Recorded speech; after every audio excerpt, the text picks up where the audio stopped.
see it? Can't they just see it? They're trying to control like your health decisions. They're trying to tell you that you got to not only put 2 shots in your 5-year-old, but 3 shots, because that's what Fauci is saying.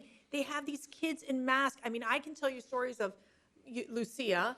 Her best friend, Alicia, is so scared of taking off her mask in school. And even the because CDs. she's, and that's what they right. created, fear in these kids. And so it's interesting because in studying midterms with the girls, one of the girls is taking history, and there's this whole concept about the Republican motherhood.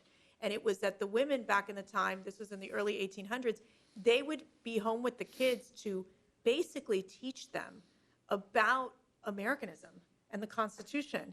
And we have that responsibility as parents to sit down with our kids and explain. But we gave it up.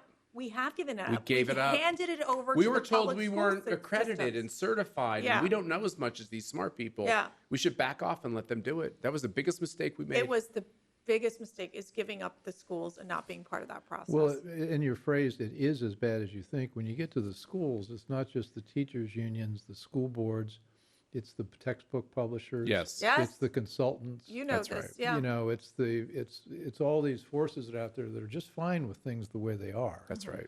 And so we got a lot of demons to slay to take back education. You guys. But it starts in the home. Like, I really believe that part of this is the battle of, this is where we feel very strongly, like teaching the kids about our faith, getting them to church, praying together as a family. Now, Matt tells us, and you've seen this, Bill and Sarah, we don't watch TV. We sit and read.